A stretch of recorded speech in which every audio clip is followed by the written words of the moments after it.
It gives me great pleasure to introduce tonight's speaker, Danny, from El Segundo.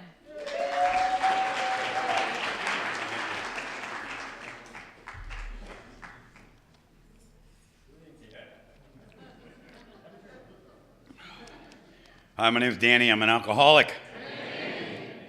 Whew. My sponsor is a well-known speaker in AA. And one time before I was going to give a talk at like one of my very first big meetings, he happened to call me back. And I was in the men's room praying before I talked. And I said, do you have any last minute advice? And I can still hear his voice say it. Every time before I get up to talk, he said, if you can't help them, don't hurt them. Great advice. If you can't help them, don't hurt them. So just thought I'd share that little brain moment with you. All good over there, Dave? So far. Check. Okay. Welcome, everybody. Happy birthday to, let's put it in the right order, Judy, Ben, and Leslie with, 26, 26, and 37. Happy birthday to you. Pretty impressive when the first cake is 26 years at a meeting, and man, if you're new here, welcome to you. To Alcoholics Anonymous, and if you are lucky enough to live down here, look at the sobriety that you get to be with every week. Amazing. I better keep my AA facts straight, man. We got a bunch of professional alcoholics up here in the front row. Anyway, yes, I drove here from El Segundo today. It was a beautiful drive. It was wonderful. Only 4 car accidents on the way. But as my sponsor taught me, I don't have to drive to the desert, I get to. AA has taught me, I've always looked at things, I don't know about you, but all my life I've always looked at things one way. And no matter what you said to me, I had to take it that way. And AA has taught me just to be able to look at something just from over here can make such a big difference, It's called changing my perception. Anyway, thank you to Joe for greeting me at the door. Where are you, Joe? Joe? Are you in the room? Joe's not in the room. Joe, I play the guitar. Joe shook my hand so hard I don't even know if I can make barcodes anymore. And thank you for the hospitality. Shirley, thank you for having me here in your group. I appreciate it. So with all those pleasantries out of the way, I didn't start drinking until I was 12. And I had held out for as long as I could. My first drink was Boone's Farm strawberry wine. Always gets a cheer. As my sponsor would call it, no grapes involved wine. The fortified stuff. And there's a lot of wine like that. MD 2020 and Night Train, Mogan David, that stuff, man. It did the job, Boy, that stuff was... Whew. I remember it was strawberry because I remember what it tasted like coming back up. And I remember when I was throwing up the way only we throw up. You know that where you expect your socks to come out too? And I was throwing up and I was thinking, if this doesn't kill me, I am doing this again. I'm doing this again, man. Because it had been the first time in my life that I felt like I fit into my earth suit. My first thing that I think I was ever addicted to, the first thing that I used to try to get to escape my feelings was out, right? There's this really famous movie called, well, it's not that famous, it's called The Way, Way Back. Anybody ever see it? Way, Way Back. And I grew up, my father was a colonel in the Air Force, okay? I'm the middle child of 3 boys, and I was the scapegoat. I had the Target logo on my forehead. I was always getting a whipping with extension cords and belt buckles and fists, and I was the kid in the hospital explaining to the doctor that I fell off my bicycle again. And so, and I knew when I was a little kid, all I wanted was out. I wanted out. I wanted out of this family, out of this car, out of my room, out of this relationship, out of my body. Just, if you ever saw the movie Barfly remember Mickey Rourke and Faye Dunaway, and she says to him, she goes, "Don't you hate people?" And he said, "No, but I seem to feel better when they're not around." Me too. I do a lot better when there's not people around. And we had an Ambassador Rambler station wagon.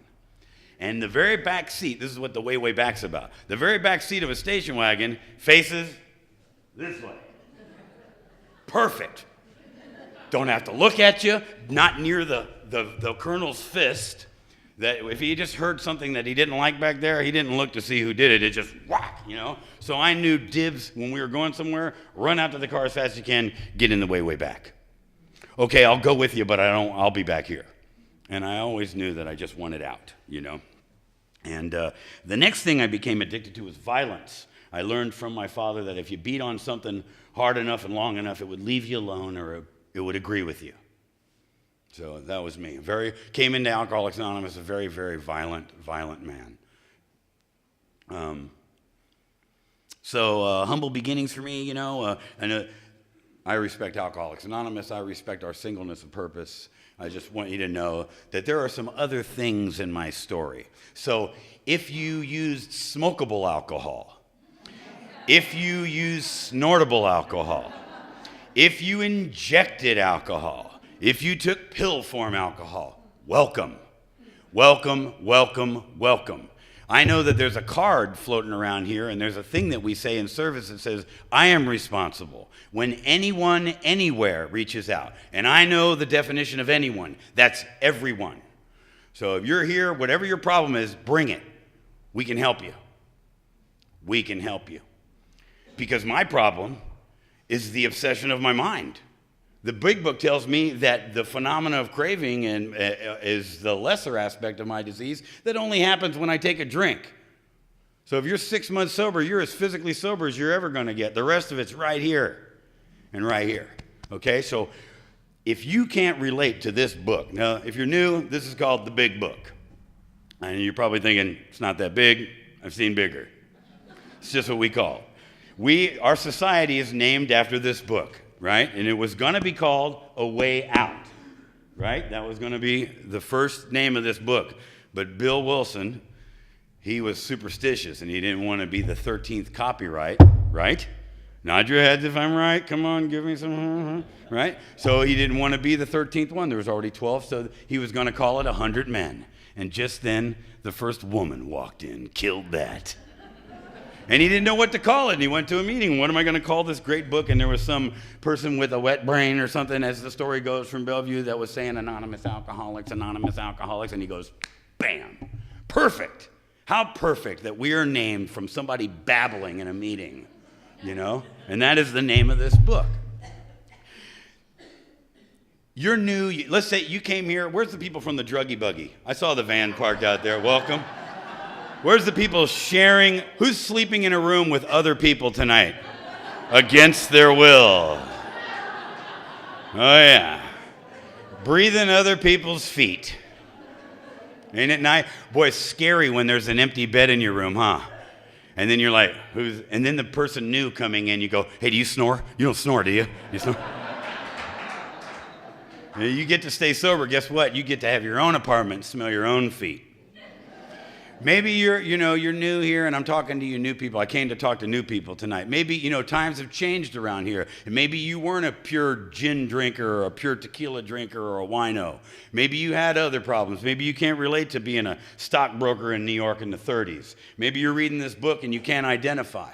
Because I know, I disliked the speaker before he even talked when I came in. He's wearing a sweater vest. What do I have in common with that guy? You know what I mean? I had brought it down to, like, if you weren't me, I couldn't identify with you.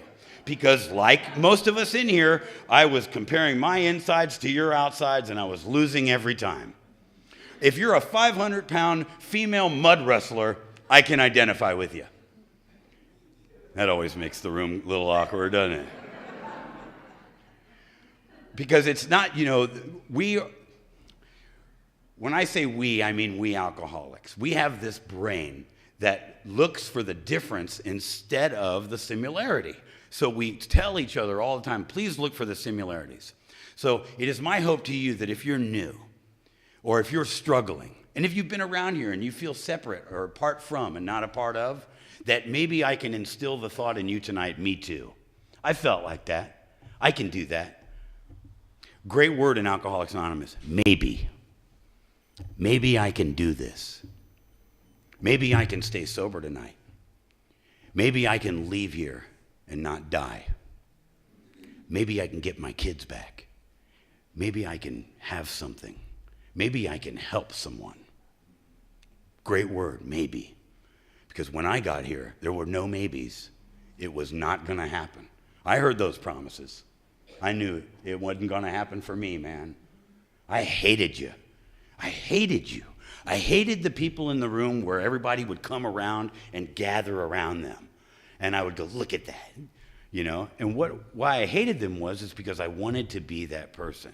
But I don't know about you. You're a tough guy who's taught, don't show your feelings. Quit crying or I'll give you something to cry about. We don't want to hear about your feelings around here, right? And you come into the rooms like this. I've lived my whole life. I don't know how to reach out. And you see a tough guy. You know those guys in the back of the room, the first thing you meet is their neck? Only thing that's missing is like a sign that says, stay away, you know? You know, you see him like this. You know what, let me tell you, from this alcoholic, what that meant, this is what this means. I'm too scared to say help. Please come over and talk to me. Try it. Don't be fooled by that. If somebody came in this room, they need help. They're saying they need help just by walking through the doors. There's no tough guys in here. Tough guys are still out there doing it. This is a place for love. And when I was so unlovable like that, there was a few people that didn't care about that. They just came up anyway, and they're like, how's it going? You know? So my point again is, you know, the first side of the triangle is unity. Unity is the body. I got to bring it to the meeting. I got to be a part of, right? Did you ever see that movie called March of the Penguins? Did you guys ever see that? Did I talk about that last time? I did not, right? March of the Penguins. I don't know if you're hip to penguin. Penguins are amazing animals, have a lot in common with Alcoholics Anonymous. You probably didn't know that. First of all, yes, they all wear suits. They all wear tuxedos, but they all need each other. See, I can't stay sober, but we seem to be able to. I have tried to stop many times. If there was a way that I could stop and not come to A&A, I probably would have done it, you know? But the penguins, they live up in the Antarctic, right? And it's like 80 below. And if they lay down and sleep, they're dead. So they all hold each other up. They're all in the middle. They create so much heat that they have to take turns, shifts. And when a new guy comes up, a newcomer, come on, get a commitment, come on, get in the middle. That's right. You're a literature guy, you're a coffee maker guy, get in here, hold on. And then when he gets a little time sober, he gets a little time hot, right? He gets to go, okay, you go out, go get a new guy, bring him in. Like that. That's what we do. Right? That's all we do. That's what you get. If you're new and you wonder, what do I get for doing this? You get up, walk across the room, go reach out to someone who's scared and doesn't know the word maybe and say, hi, how are you? Do you have a chair? Would you like a cup of coffee? You can do this because I did this. Come sit with me and be part of this meeting. That's what you get. And with it, you get some little extra things like self-esteem, integrity, a job, people that love you. People call you and say, where have you been? We haven't seen you in a while. Amazing things, you know. I remember when the phone used to ring in my house, if it was still turned on, I used to go, uh-oh. You know, like, don't open the mailbox. There's never good news in the mail. A lot of mad people sending me stuff in the mailbox. When you're new and you come here, you have a lot of newcomer problems. Probably you owe everyone money and everyone's mad at you. Welcome to Alcoholics Anonymous. So, hopefully you can identify, don't separate yourself. Don't let the beast talk you out of, hey man, I don't have anything in common with that person. Don't be fooled by everybody in here, by the way. If you're new, you see how nice and everybody cleans up? If you could see this whole room, if everybody was here 1 week before everybody got sober, you would feel so at home. You have no idea who you're sitting next to right now. The people you're like, you did that? But Alcoholics Anonymous gets a hold of us, man, and we change, and we get to turn into these wonderful, beautiful, loving people who we were meant to be. So, yeah, it was humble beginnings for me, back to being 12 years old, and I was drinking that wine and smoking a little weed, and then I found Southern Comfort. Turned out to be my drink for the rest of my life, improperly named. No one was ever comfortable when I drank Southern Comfort. It was not good. A lot of bad things happened to me, My father was head of the Inspector General's office for the whole Air Force, and I was an uncontrollable, dysfunctional child. And, hi, welcome to the meeting. You're a little late. I'll start over. My name's Danny. I'm an alcoholic. She's like, thanks a lot. I thought I could sneak in late. So anyway, I was making a lot of trips to reform schools, and I had a lot of people. I was visiting a lot of therapists and a lot of shrinks, and they didn't have nice names for it like they do now, like, seeking negative attention in a dysfunctional home. They just said you were just a problem. And, I just learned that the more I acted crazy, the more people would either leave me alone or only other crazy people would have anything to do with me. Normal people wanted nothing to do with me. And I didn't really want anything to do with them either. I didn't know how to talk about feelings and stuff like that. And so when I was about 14, 15, I went to reform school, youth authority for selling Seconal in school or something like that. And I was a daily drinker, by the way. I was drinking at least a half pint of Southern Comfort every day at 14 and everything else I could get my hands on. And they called my father, the colonel. Well, I think he was only a major or lieutenant colonel at the time. They said, we have your son, Danny. And he said, we don't have a son named Danny. Always gets a laugh. Only in AA would that get a laugh. At the Kiwanis Club, that would not get a laugh. That would get an aw. Here you could say, and then I tried to hang myself for the fourth time.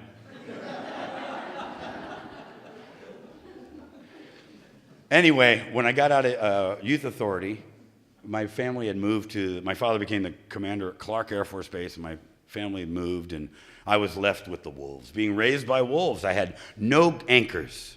No moral compass, no guide. And all I was really doing was learning how to be an alcoholic. And I wanted to be a drummer back then. I was really into drums. I wanted to be John Bonham. I was going to come out. I had this audition. I was going to come out and play drums for Rod Stewart. Now, I don't know about you, but I used to lie so much that I have fond memories of things that never happened to me. I told so many people that I used to drum for Rod Stewart that still today I will listen to Hot Legs and admire my drumming.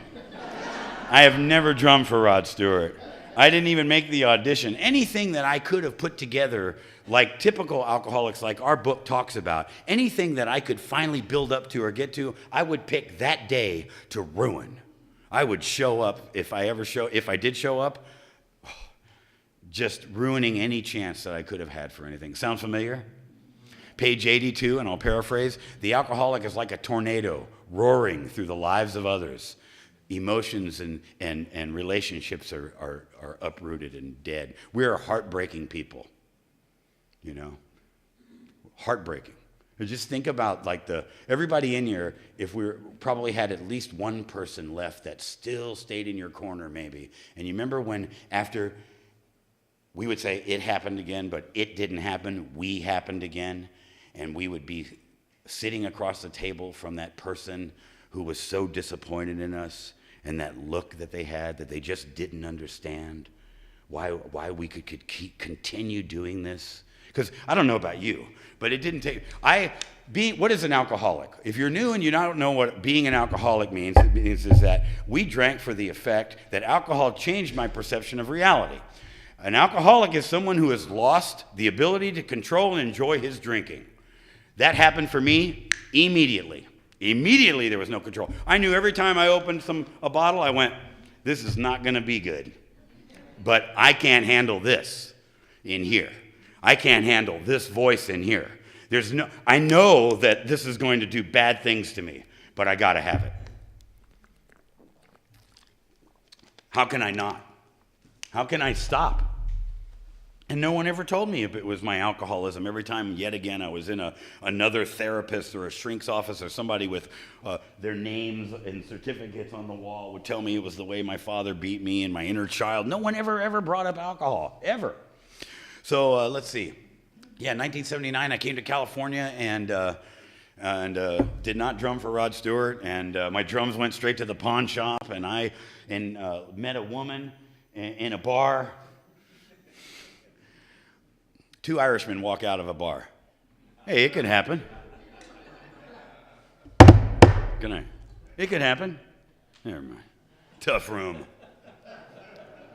I walked into a bar and I ordered a cold beer and a shot of whiskey from this woman that I married probably 10 days later. You know us. It's either U-Haul or booty call, right? You ever heard that one? Ooh, he makes me feel good. I'll get all my stuff and move in. I'll find out if I like him later. And anyway, we got married. We went to Las Vegas and got married. It was like this, it was crazy, man. It was like a scene. It was like half of a Quentin Tarantino movie. It was nuts. It's a whole nother talk altogether. But that woman taught me really how to drink. She taught me how to drink a fifth of gin before breakfast. That woman could drink. I thought I could drink till I met her. And we were running partners. We were Bonnie and Clyde, and a lot of terrible things. I did a lot of things. I crossed a lot of lines that I said I would never do. You know? I'll never do. Remember when you first started drinking and you saw somebody, you go, I'll never do that. Well, yeah, but I might do that, but I'll never.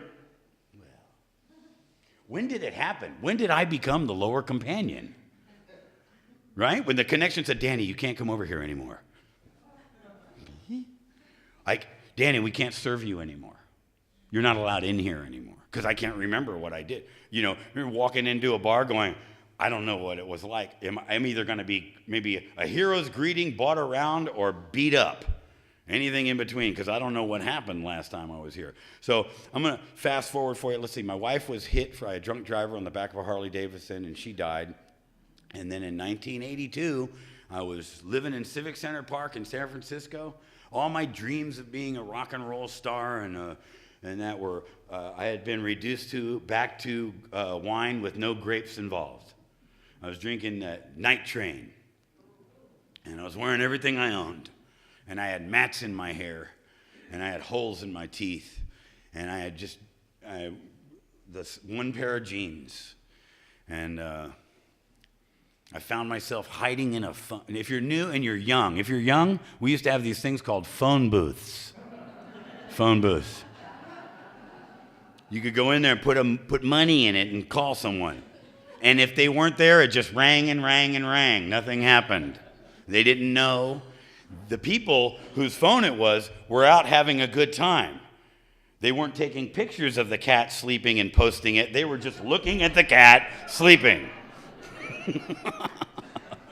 They were living. It's funny they call it social network. I think it's so antisocial. You know, they're going to wonder, you know, as we evolve and we went from the all fours and got up on our hands, and then they're going to wonder, why are our hands stuck like this and our necks stuck like that, you know? This is a species of people that have a neck problem. Anyway, what does that have to do with? Oh, I was in the phone booth, and I was hiding because I hated daylight. Because you could see me. I had been spending years of my life staring at my feet, grew my hair long so I could have it in my face, because if you looked me in the eye, I knew that you would know how I felt about myself.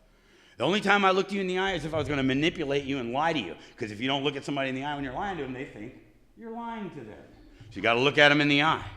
But other than that, I never looked at anybody in the eye, man, and I hated the light. In nighttime, I felt like I could move around and nobody really would notice me, and I could stomach me, you know. Hated the mirror.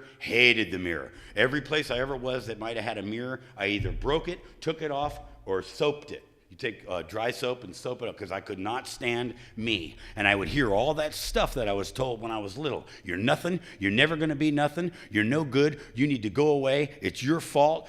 And I knew that I deserved this life. And I knew if there was a God, he didn't like me very much.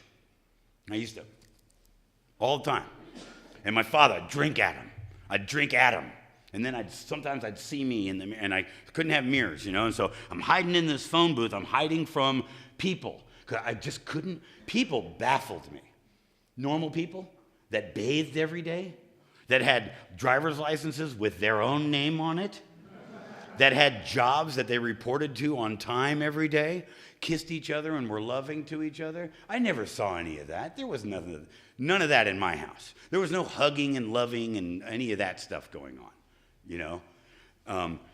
So anyway, I was hiding in this phone booth, and there was a bumper sticker in there. And it said, got a drinking problem? Call 1-800-Alcoholics Anonymous, or something like that. I always hear it in the movie guy's voice. So I called, and this lady, you talk about differences and similarities. I heard this lady answer the phone, and I knew she probably had these little horn-rimmed glasses and a chain stuck to her neck, and she said, Alcoholics Anonymous, this is Betty. Can I help you? I'm like, this is what I sound like if I wasn't yelling at someone. Sir, do you think you have a drinking problem? I was pathetic, man. Low self-esteem was a goal for me then, okay? I came in here, I didn't deserve a chair, the air, the coffee. I knew I did not deserve. You give me a $2 toy and I do not deserve it, Sometimes that tape runs, but I'm kind of over that. So if anybody wants to give me anything, it's okay. So she said, do you think you can make it to the Bush and Sutter or Bush and Goff to an AA meeting? Now, if you don't know the landscape of San Francisco, Civic Center Park's down here, and Bush and Goff is up here, straight uphill. And if you're an alcoholic and there's not a drink at the end of that trip, that is a long, long way, Which is funny. It always reminds me of, I listen to these crazy stories and these 4 steps. You love the newcomers, man. If you haven't had the chance to sponsor, you got to sponsor. It's more entertaining than anything that could be on that TV. Let me tell you. I love sponsees, man. If you have a plan and you're new, tell us about the plan. We want to hear the plan, man, because I'm sure it's a dandy. And I listen to these guys, the stuff that people did to get loaded or to get drunk. Yeah, man, and I have this I got a resentment, but I got to make this amends because I climbed up the 9th story outside this building and climbed down with one hand this is what a guy told me, with a flat screen TV with one hand so that he could get high. But when I asked him to go 1 mile to get to a meeting, dude, really, dude, really? Did you ever hide anything from yourself and you lived alone? Remember when you would hide stuff? Remember that? And if you can't find it, who stole it? Because when I look at the 11th step and it says we sought through prayer and meditation, if I could seek that hard is when I would hide stuff from me, man, I would be doing okay. Anyway, I went up to my first meeting of Alcoholics Anonymous, right? Walked in. I had never even heard of AA. I had been to a lot of institutions, reform schools, jail, never, ever, ever heard of AA. I didn't know what I was going to expect. I was just, walked into this room, and this big, huge guy walked over to me, man. You know how some guys get sober so they can hug? Those guys, they're professional huggers, man. AA huggers. They'll stop what they're doing. They'll come over. How you doing, bro? Welcome. And this is what I look probably like this, right? Like the girls, the tweakers. I was a size none. Think you look good?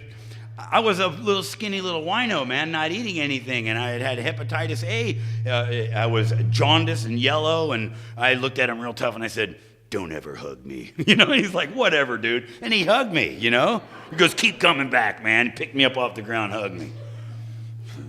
And then this little tiny little lady came over with white hair, and she had this Florence Henderson hairdo. If you're really young, that's Mrs. Brady.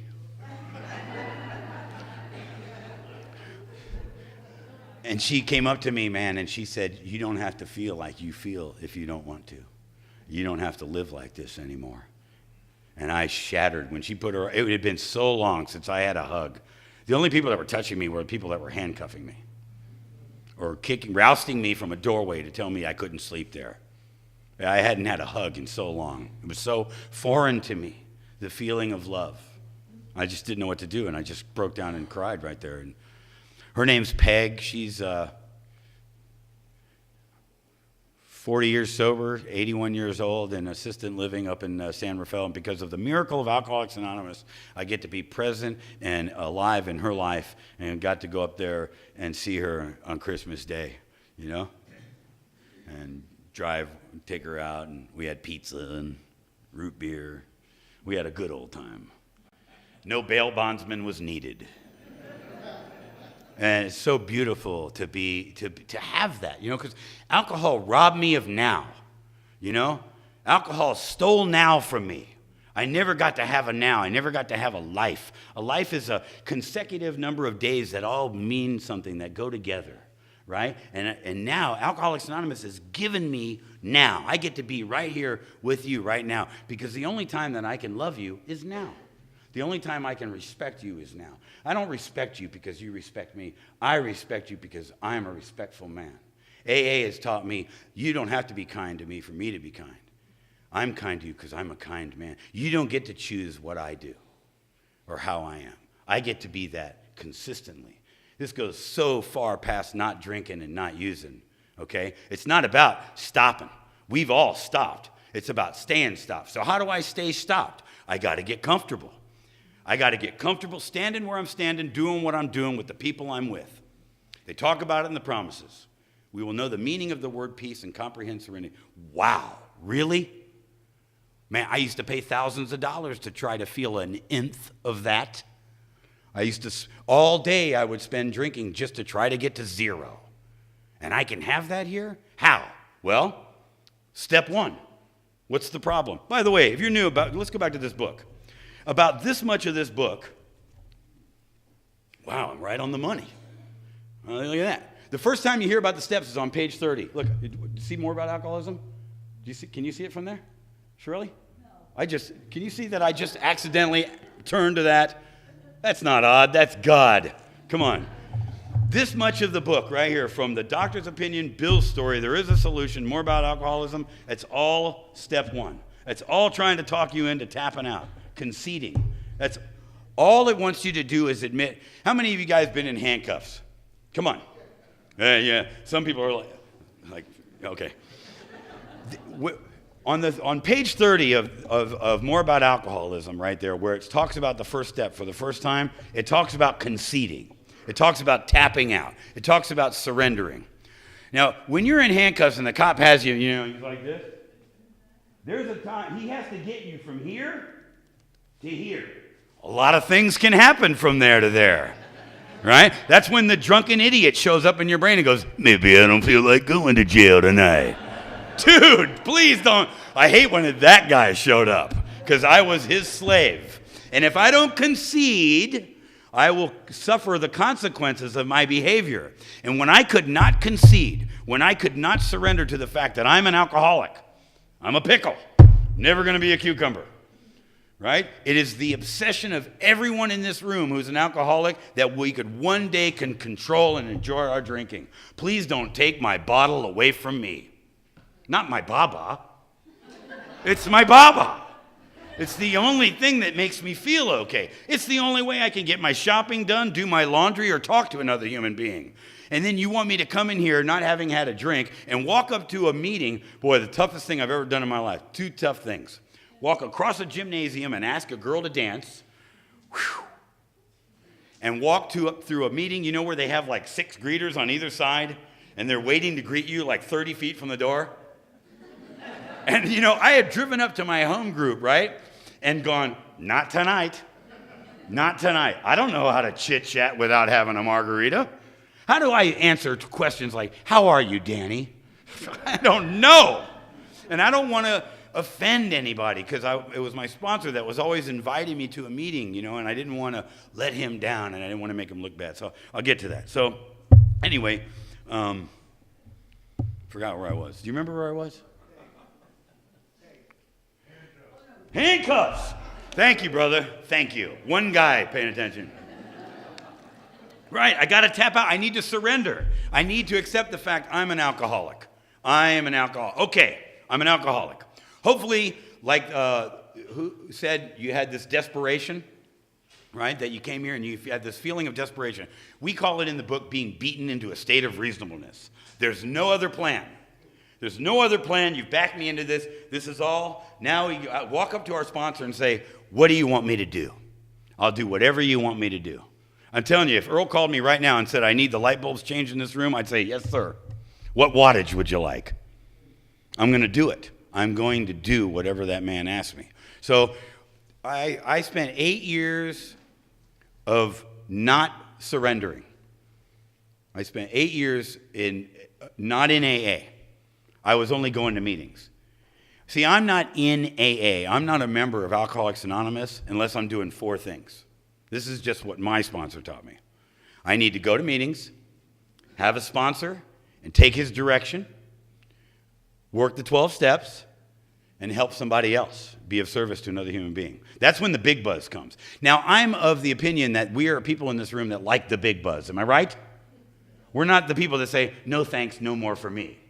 We want the big buzz. If you're not feeling the big buzz in Alcoholics Anonymous, may I suggest to you sponsoring someone, helping another person.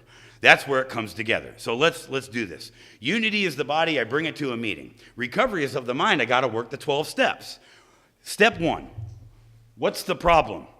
Step 1 asks, what is the problem? Well, I may be good at a lot of things. I can drum and I can tattoo and I can sing and I can play the guitar. But when it comes to not taking a drink, I seem to have a lack of power. Lack of power is my problem. So what's the solution? Step 2, that a power greater than myself, anything plus me is a power greater than me. You plus me is a power greater than me. Bam. It's so simple. I remember when people said, if you don't drink, you won't get drunk. Wow! Genius! Remember when the first time people would say things to you and you thought they were the ones that invented it? Dude, you just, easy does it just one day at a time. Yeah! That's what I like about you, Earl. You're so smart. And then I hear other people. I'm like, Step 2, a power greater than myself could restore me to sanity. So the good news is if you think you're crazy, don't worry. We all came here crazy. Step 2 says that sanity and us have parted ways. To be restored to something means that we are no longer with it, right? But I came to believe that a power greater than myself can restore me to sanity, soundness of mind, and remove the obsession to drink, allowing me to be in the game. A human being again. The steps don't teach me how to be spiritual. I came into the world spiritual. Anybody that has a child, has ever held a baby, knows that we're perfect. AA gives me these steps and teaches me how to break down self, get rid of the ego, kill the fear.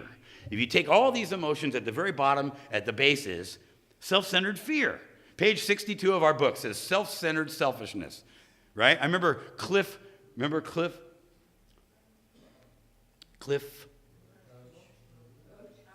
Hodges. Cliff Hodges used to say, I'm self-centered. I need a new center, right? If self-centeredness is my problem, what is my foundation of my sobriety is contrary action. You knew and you've heard that, right? Contrary actions. What does that mean? It means I don't do what I would like to do, which is mostly my contrary action is a non-action, right? And I do what I don't want to do. You don't have to like the steps. You don't have to like your commitment. You don't have to want to do it. You just have to do it. You know, I could hate going to the gym. I could go to the gym and hate the gym. You look like you know your way around the gym, right? Mm-hmm. Huh? I could hate the gym. I could go there and go, these stupid things are heavy and picking them up. I hate them. And I don't like it. And I could still, in spite of myself, I could still get an effect from it. Same with AA. You could come here and not like it, and pretty soon it's going to have an effect on you. Alcoholism, it enters, as Scott Redmond used to say, through the ear. Huh? That's where you get it. Step 3, made a decision to turn my will and my life over to the care of God I may or may not understand. My higher power for the longest time, I used to sit in meetings next to my sponsor, right? And I used to watch him, and I'd look at him out of the corner of my eye. I'd look at Earl.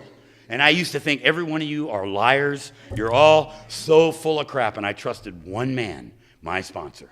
And I'd look, he didn't know I was looking at him. I'd look at him, right, corner of my eye. And I knew that he believed. I knew that man was sincere. And I watched him believing. He was genuine. And he looked at the room and he believed. So I believed that he believed. And that's all I needed. that was just enough to get me to say, maybe I can do this. And let me tell you something, when I had 8 years, I went back out, and for 15 years, I tried to get sober. 15 years, I came in and out of rooms. If you're coming in and out, don't let anybody scare you from being here. You keep coming here. You come here, you're welcome here. You are welcome here. You have a seat here and you belong here, and we love you.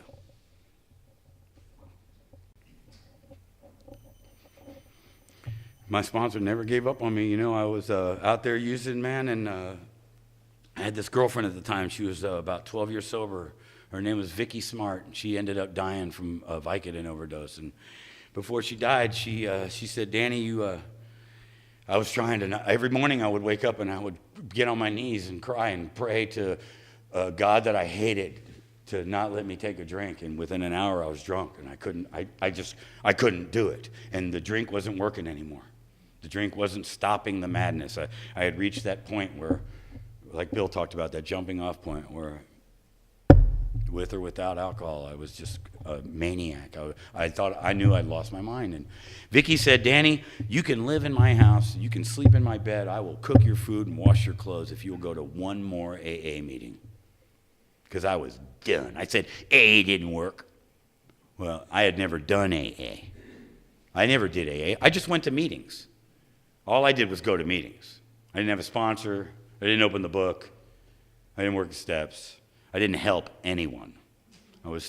There was no newcomer in the room crazier than me with 8 years of self-will run riot. It's called untreated alcoholism. And I said, all right, I'll go with you to one more meeting. She took me to this meeting. It was called Rodeo. And it was still at Rodeo. 5 times the size of this room, and everyone's doing better than you are. Dolce & Gabbana this, Louis Vuitton that, Prada, and you get the idea. Tough place to be when you're like just this bag of misery. And I was sitting on the aisle, like in comparison to where this gentleman is right there with the glasses, and about where he was. And this guy named Earl was talking. And it was like they did a close-up in the movies. You know when they do a close-up where not just the camera zooms in, but the person is on something that they move him up to? It was like, and he was talking to me. And I don't know why. He wasn't probably saying anything different from any good AA member. He was carrying the message like we do, the music of AA. But for some reason, we only hear certain people. Our sponsors, if we think about them right now. That's what's so important about you being new. If you're new, that is not your sobriety. That sobriety belongs to somebody that's going to be coming here. And they're only going to be able to hear you. And for some reason, I could hear that man. And I asked him to sponsor me.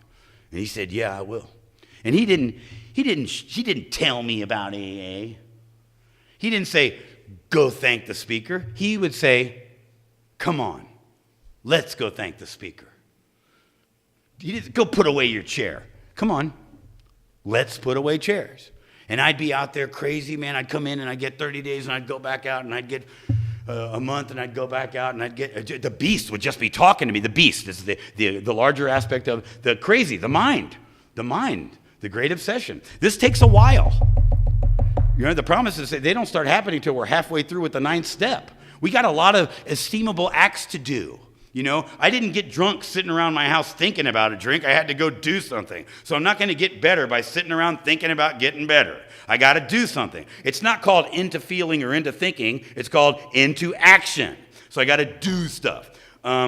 Let's move on to, I'll see if I can move on a little bit. Step 4. Let me move on to step 4. If you're stuck at step 4, it's not that hard. Why should I do step 4? What is the purpose of step 4? Because I've been carrying around hate and resentment in my life so much that if I'm going to be of use to another human being, if I'm going to be able to be loving and helpful to anybody, I got to get rid of this poison. You can't put clean water into a dirty pool. First, you got to get rid of the dirt and clean the pool. I got to unclench the fist. Let go, Danny. You can't give a gift or receive a gift with a fist. Thank you, Shirley. That was a very nice present you gave me. Too bad I can't open it. You got to let go.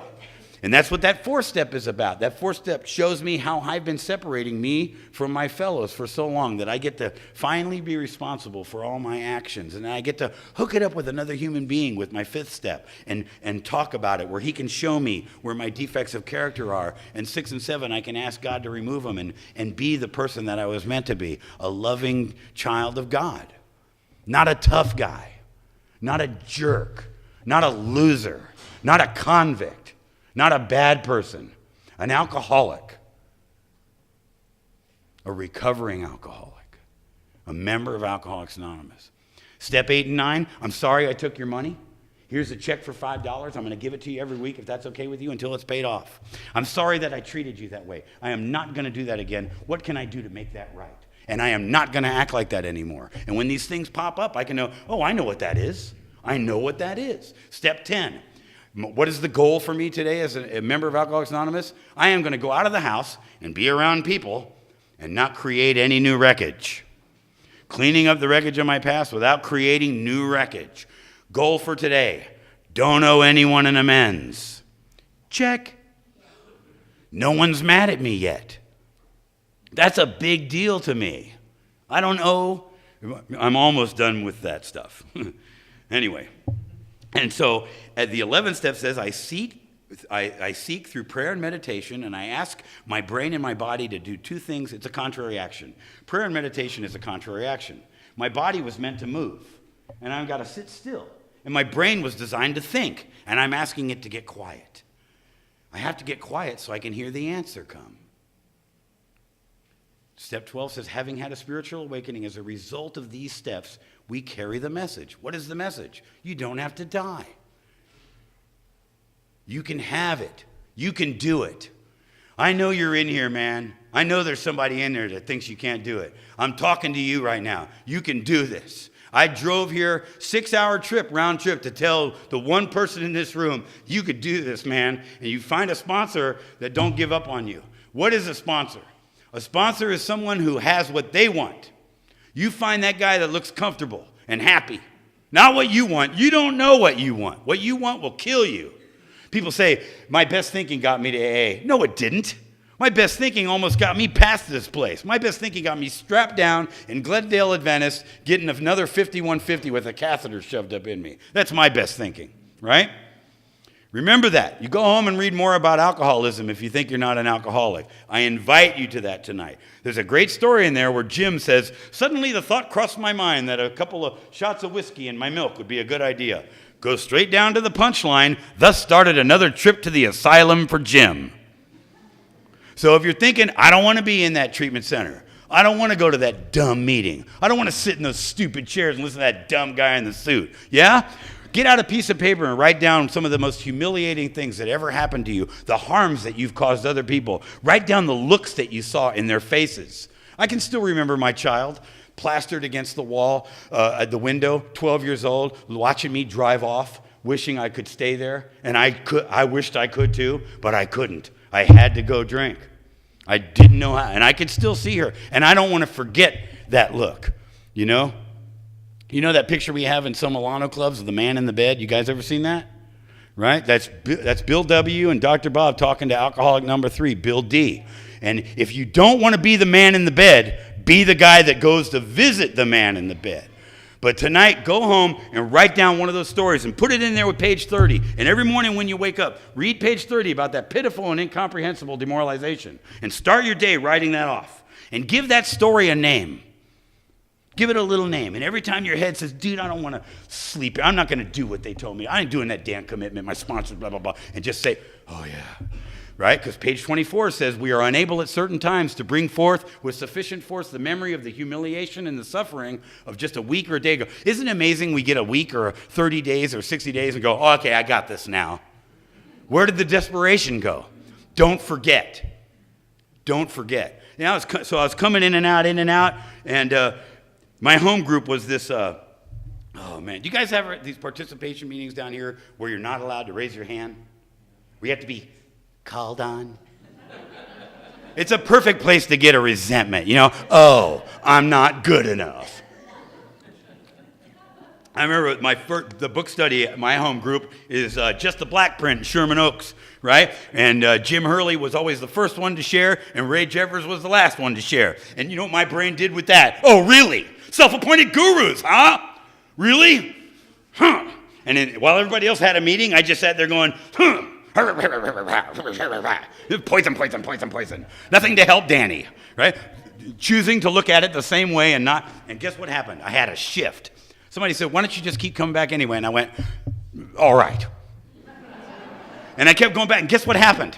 No matter what gobbledygook was said in the middle of the room, I could count on Jim and Ray to sum it up and give me something good. It happened just because I stayed there and wanted to stay there. And you know when that moment happened? I was going in and out in our home group, right? Our home group, imagine if these rows were all facing each other. That was our home group. So crazy awkward. And I was seething. I was just like this raw, just like an abscess on a tooth, you know? And only certain people would come near me, and I was always sitting next to my sponsor, you know?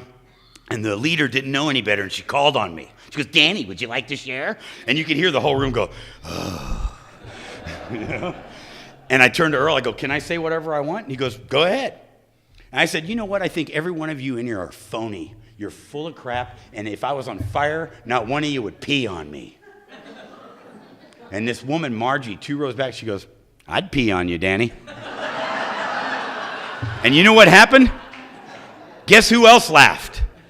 The whole room laughed, and I laughed, and it fell off. That chip I'd been carrying around on my shoulder the whole time fell off, and I knew right then and there, I want to be a member of Alcoholics Anonymous. I'm here. I laughed at myself. It's okay. It's all good. I felt I want to be a part of this. And I walked over to my sponsor and said, what do you want me to do? He said, go say hi to that guy.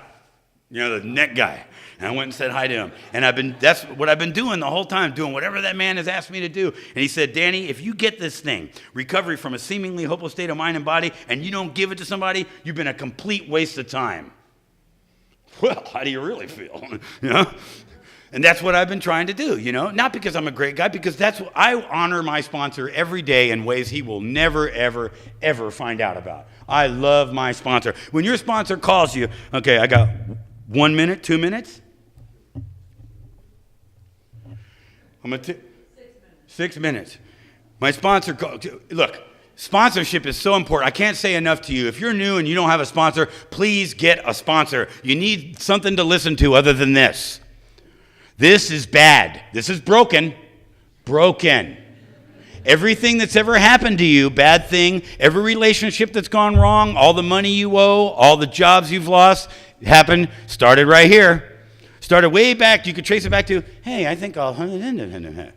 Bad. Get a sponsor. What is a sponsor? A sponsor is a guide through the 12 steps. There's a pamphlet we have on it that says what sponsorship is. Get a sponsor. Do whatever they want you to do. Don't just call them every day and go, hey, this is Billy, just checking in. That's not sponsoring. Hi, this is Danny. I did what you wanted me to do. What would you like me to do now? What do you want me to do? If I sponsor a guy, if he wants what I has, he has to do what I did. I chase my sponsor. I do whatever my sponsor did. There's a reason I asked him to be my sponsor. I envy him in a positive way. I want to be just like him. I love him. I want to be him. So I will do whatever he did to get to where he did. And it's been happening to me. I have hope and dignity and self-respect and self-esteem, and I can feel love. I can look at anyone in this room right in the eye and tell you that I love you, that I wish you well. And if you love me, I can accept that and know that I deserve that. Can't buy that on the shelf in Macy's. You know, the scariest thing for me, that greeter thing, you know. I have a sponsored translator, right? Earl would say little things to me, you know, and he said, well, that greeting thing looks like a good idea. Get that commitment or die. That's what he meant. So the worst thing I hated, I became a greeter. I stood up there, and as every one of them walked in, I wished them all a slow death during the meeting. But on the outside, I was like, hi, how are you? Welcome. Hi, how are you doing? Welcome. Acting as if. I wasn't feeling the miracle yet. Miracle, miracle, miracle. It's a miracle. I wasn't feeling that. All I knew was I didn't know if I wanted what you had, but I didn't want what I had anymore. I didn't want that. I was willing to do anything. So I'd stood there and I'm greeting them. And one time I was on my way to go do my dumb greeting commitment at the dumb meeting, swiped my bank card, and it said, please contact Financial Center. A quick express lane to the 9th step.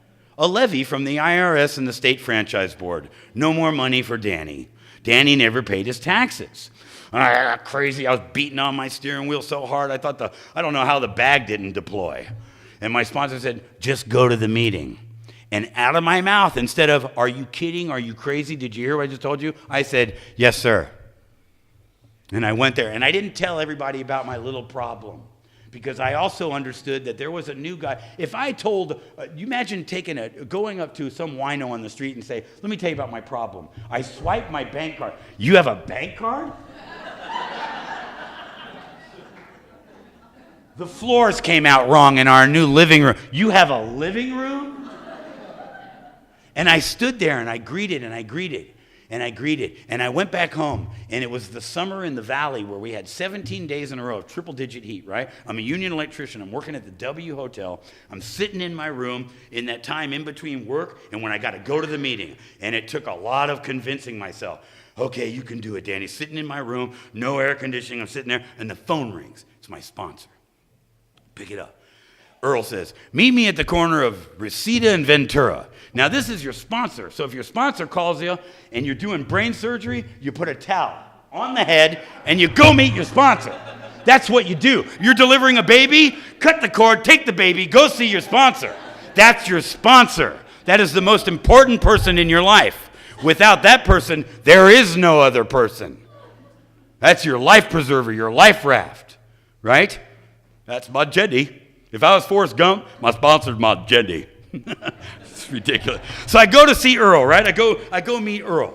And there he is standing there. I'm just like this beaten, like, oh, God, can't go. You know how dramatic we are when we're new and we have problems. All we need is music and lighting, and we're like a drama. Oh, God. And I drive up there with my truck all beaten up with the whiskey wrinkles on it, because I'm only 8 months sober. And Earl's standing in the parking lot. If you guys don't know Earl, he's like really animated. And he's standing there holding this envelope. And he's like, and I'm like, hey, Earl, what's up? And he goes, this is for you. And I'm like, well, what's that? I can't look at him, because he's giving me something and I don't have a self-esteem. And he says, open it and find out. So I open this envelope, and it's a stack of money. I know, you're like, wow, that's a good sponsor. And it's wrapped up in this piece of paper. It says, this is an anonymous gift. Keep it or pass it on.